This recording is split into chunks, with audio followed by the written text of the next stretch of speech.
everyone, Thomas Yao here at RDM Financial Group.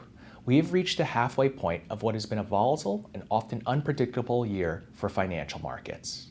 The year began with rising policy uncertainty, escalating trade tensions, and renewed concerns about growth. That sparked a notable correction in the spring as tariffs triggered a pullback in both consumer and business sentiment. But as the quarter unfolded, sentiment stabilized. Trade negotiations resumed, inflation cooled, and corporate earnings held up better than feared.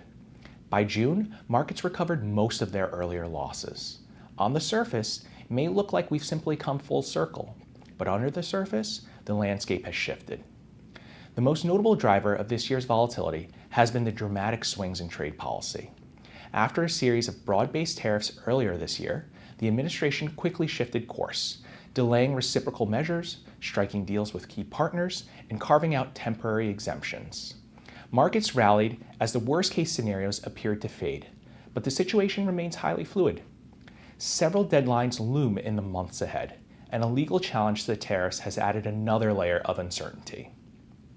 The policy whiplash has made interpreting the economic data more difficult.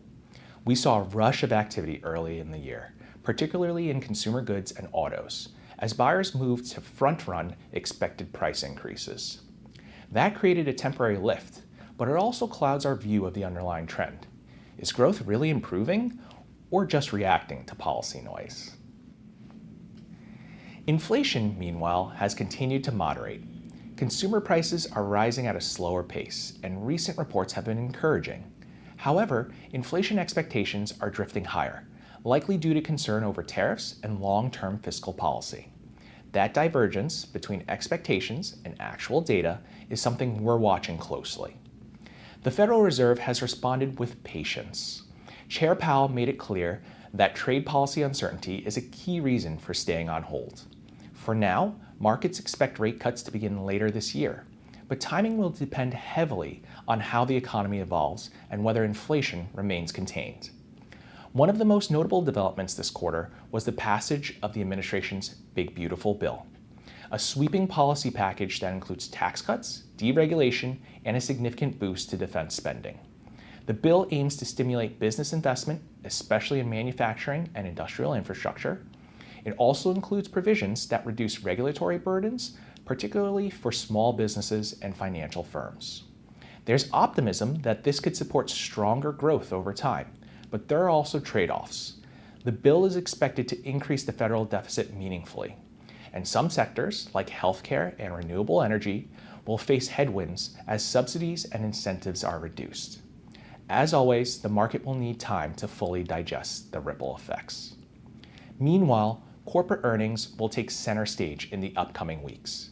Companies are adjusting to higher input costs, tariff-related uncertainty, and a shifting regulatory environment.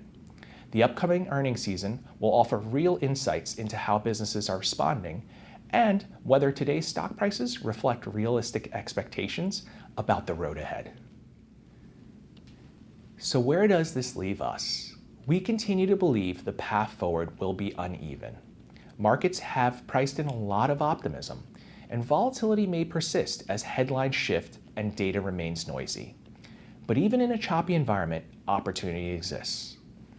Sectors tied to long-term innovation, like technology, infrastructure, and industrials, remain areas of focus, especially where pricing power and strong balance sheets are in place. Overall, we remain committed to discipline.